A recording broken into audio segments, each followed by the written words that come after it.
people, welcome back again to the Nick J. Francis channel, and wow, average at best. We have topped the group for the Europa League, going through at the top. Hopefully we get a favourable draw. Beat Zurich at home 1-0 in what was a pretty uninspiring, boring performance. Like, average at best is the only way I can describe it. We are through, we're top of the group. I don't want to be too negative, but like, my brethren took his girl to the game, and I don't think she's going to be in a rush to go back because it was so dull.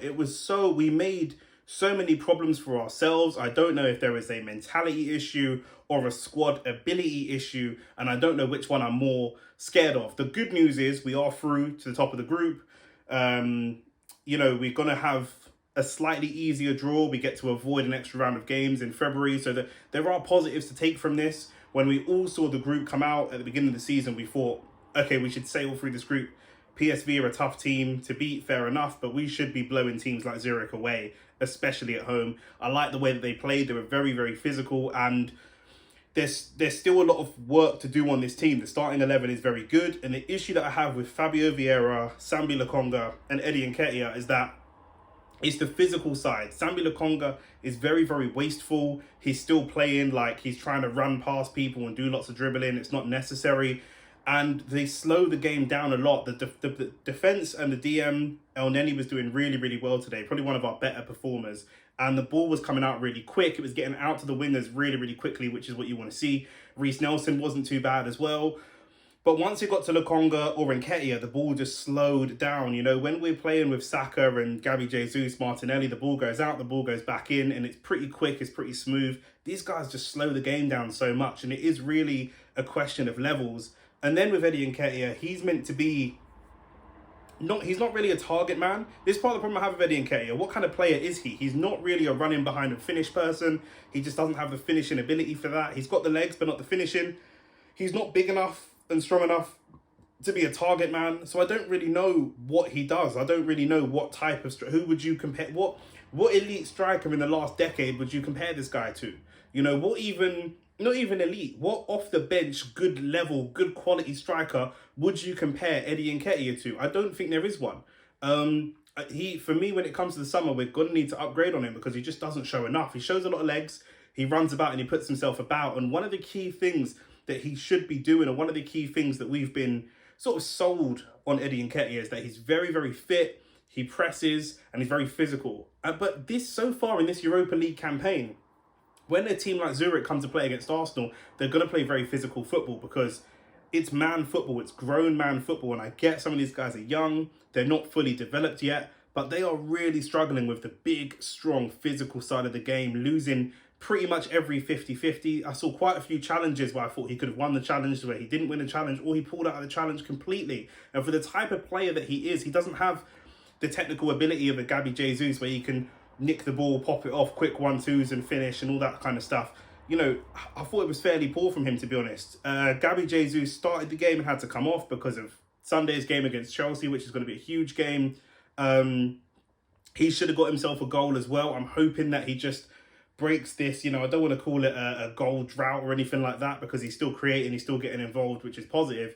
But he hasn't been scoring for the last few games, and I'm hoping that he breaks that on Chelsea because I think big game, big occasion, you know, hopefully he gets really G'd up for that. There was one shot he had, keeper turned his back and it's just come off of his back, and very, very unfortunate. 17 minutes in, we get a goal. We put so much pressure on them. They just cracked. They sat deep. They played very, very physical and rough and tough. The ref was really poor, but we'll get to that in a minute. And we got to a point 15 minutes in where we were just smashing shots. I think over the course of the game, we had 17 shots. Most of them in the first half were just hitting shots at them. And it's bouncing everywhere. Eventually it bounces to Kieran Tierney. He lashes it, bends it, left foot, outside foot, bends it between two defenders and into the bottom right corner. And that was class. And we just didn't build on that. And I need to understand, is this a mentality issue? Are these players not used to playing in Europe? I don't get it. But we do seem so much more confident in the league than we do in Europa League. And that's kind of understandable when we're at home, when we're away, but we're at home. This is a home game. We should feel super, super comfortable playing here. It was a really poor performance. Because the performance was so poor, we've had to bring on Tomiyasu, who got himself a little bit of an injury, hopefully not too serious. Thomas Partey, Bukayo Saka. These are all players that we could really do without bringing on. And I just feel that Vieira and Sambi Lokonga and Nketiah aren't doing enough to help the squad. You know, we saw Vieira have a banger of a game a couple of match days ago in the Europa League, and he just has struggled to replicate that. You know, when he's at his best, he can be good. Sambi Lokonga's had little moments with feet and stuff like that, but as soon as players get physical with him, like I say, that you can just get bullied around. You know, these guys are so lucky they're playing in the Premier in a season where they don't have the likes of Burnley and these types of teams to play against, because they will just shove them around. They just are made to look like little boys, basically. Kieran Tierney, for me, man of the match, is between him and Ramsdale. Ramsdale made a good few saves. Kicking was a little bit off today, Aaron Ramsdale, but his key thing is making saves, and especially in games like this where we're dominating the game, you've got to keep your wits about you. You've got to keep concentrated. He did that really, really well.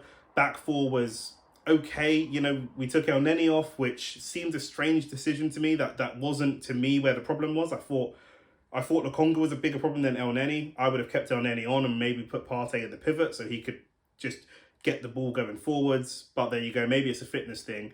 Partey came on, and again, like, you know, question of levels. There was a moment he was trapped between two defenders, and he done some great footwork to get the ball out. And then there was another moment 5 minutes afterwards where he's got a simple clearance, tries to run the ball out, and we get put under a lot of pressure. I think they actually score from that, but it was given offside. You know, so we've got to be really sensible about how we're managing these games, you know, and we have to know when to play our football and when not to. And it feels like we're saying a lot of the same stuff. But again, I think the problem is there just isn't enough of a good quality alternative to our starting 11 at the moment. They're okay to muddle through, but these guys, when we get to Europa League quarters and semis, these guys can't be starting games. They can't, unless they show a hell of a lot more and a hell of a lot more physicality. And for me, going into the summer, Eddie Nketiah right now might be the main player that we need to upgrade on in terms of boosting our squad, because he's just not showing enough. Not only does he not score goals, he doesn't even look like he's going to score goals. I couldn't see,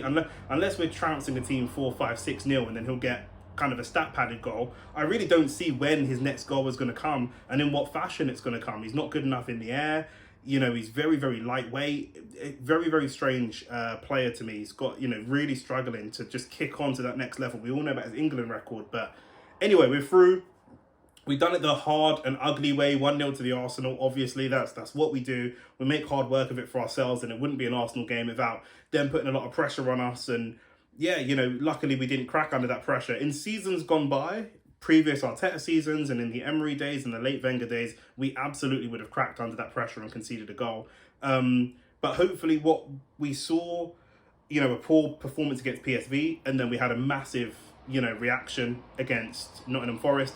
And I'm hoping it's going to be the same, because I really do back us to go and beat Chelsea. They're on a poor run of form, we're on a good run of form. They have crucial injuries. We've got a pretty fit squad at the moment. You have to see Zinchenko and Tomiyasu, but we've got a pretty fit squad at the moment. So I'm hoping that, you know, we didn't lose the game, but this was a pretty laboured performance. I'm hoping we could get a real reaction at Chelsea, and I'm hoping that Gabi Martinelli should be well up for that, because he seems to have a good record against Chelsea. So we keep our eyes open on the draw. I might do another video of what the different possibilities are going to be when we go into the knockout stages, but we've topped the group. We've done it the ugly way. We need to get more clinical in that final third. That's going to be the difference between winning titles, top 4, second, winning any type of trophy this season. We had 17 shots. Bear in mind, we had, across the whole game, we've had Bukayo Saka, Reece Nelson, Eddie Nketiah, and Gabi Jesus all on the pitch.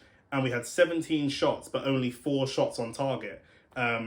We've got to get a hell of a lot better at putting those balls on target. If those shots go on target, a lot of them, we're scoring goals. And it wasn't just good defending from Zurich. Like, some of the, you know, we're making it more difficult and more complicated for ourselves. There's a moment Eddie Nketiah ran through. Reece Nelson just took 2 or 3 touches before he played the ball. We've just got to zip that ball nice and quick, and Eddie Nketiah is through for a one-on-one. So yeah, like I say, we made it really, really ugly for ourselves, but it is what it is. We're through, we're top of the group, and it's kind of like we can refresh now, you know, we can put this out of our minds and focus on the league. I know we've got an EFL Cup game in Brighton, which I'm going to, but we can just put this out of our minds until after the World Cup and just focus on the league and focus on gaining momentum. Like I said, we have 2 more match days in the Premier League. We have Chelsea and Wolves. Both are tough games. If we get through Chelsea this Sunday, we should feel supremely confident against Wolves. I don't see Tottenham beating Liverpool this weekend, so we should go in with a good cushion We'll see obviously what Man City do, and then we'll go from there. So yeah, that's all I've got time for right now. Let me know, for me, Kieran Tierney, man of the match. It's all about upholding standards. He reminds me a bit of a Nacho Monreal. He's falling into Nacho Monreal territory, where he's never given an 8 or a 9 or a 10 performance, but he gives consistent 7s. And I don't know, is he losing his position to Tomiyasu at the moment? I'm not entirely sure. But yeah, man of the match for me, gets himself a goal, made some crucial tackles. Let me know who you think your man of the match was. And yeah, what are the draws that you want to see in the next round? Who would you want to see us get drawn against for the next round? Obviously, we want to be avoiding tough teams, but we also kind of want to see where this squad is at and see what this team's really about. And if we can only just scrape through against Zurich 1-0 at home, I'm a little bit worried going into some of these bigger games next round, to be honest with you. So, but yeah, let me know what you think. Like and subscribe and all that good stuff. And, thanks for tuning in.